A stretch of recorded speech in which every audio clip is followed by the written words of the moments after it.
ஈரோடு மாவட்டம் சத்தியமங்கலம் புலிகள் காப்பகம் மற்றும் தாளவாடி தாலுகாவிற்கு உட்பட்ட கேர்மாளம் ஊராட்சி மற்றும் அதனை சுற்றியுள்ள கிராமங்களில் தொலைத்தொடர்பு மற்றும் இணைய வசதி இல்லாததால் பள்ளி மாணவியர்கள் கடும் அவதிக்குள்ளாகி வருகின்றனர். மேலும் அவசர காலங்களில் ஆம்புலன்ஸ் வாகனத்தை அழைக்க கூட அங்கு நெட்வொர்க் கிடைப்பதில்லை என்று அப்பகுதி மக்கள் வருத்தம் தெரிவிக்கின்றனர். நெட்வொர்க் வசதி இல்லாத காரணத்தால் அண்டை மாநிலமான கர்நாடக மாநிலத்திற்கு உட்பட்ட எல்லைகளில் கிடைக்கும் இணைய வசதியை பயன்படுத்தி வருவதாக அப்பகுதி மக்கள் தெரிவிக்கின்றனர். எனவே மாவட்ட நிர்வாகம் அங்கு வாழும் பொதுமக்கள் நலன் கருதியும் மாணவிகளின் கல்வியை கருத்தில் கொண்டும் உடனடியாக இந்த மலை கிராமங்களுக்கு இணைய வசதி கிடைக்க நடவடிக்கை எடுக்க வேண்டும் என கிராம மக்கள் கோரிக்கை விடுத்துள்ளனர்.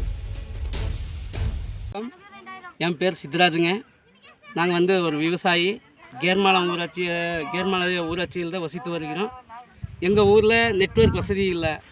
இங்கே ஒன்றாம் கிளாஸ்லேருந்து 10ஆம் கிளாஸ் வரைக்கும் சுமார் ஒரு 300 குழந்தைங்க படிச்சுட்டு இருக்கிறாங்க.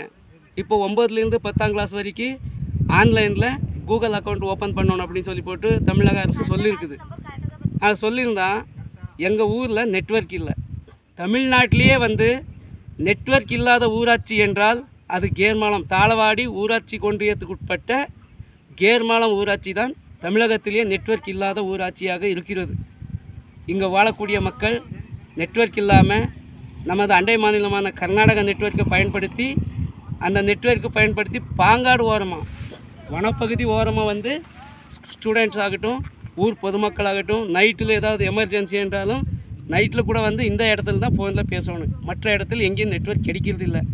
அதனால் அதிகாரிகள் இதை கொஞ்சம் கவனமாக எடுத்து எங்கள் ஊருக்கு உடனடியாக எங்களுடைய குழந்தைகள் வாழ்வாதாரத்துக்காக உடனடியாக எங்கள் ஊருக்கு தொலைத்தொடர்பு நெட்வொர்க் போட வேண்டுமாறு தங்களிடம் மிக பணிவுடன் கேட்டுக்கொள்கிறோம்.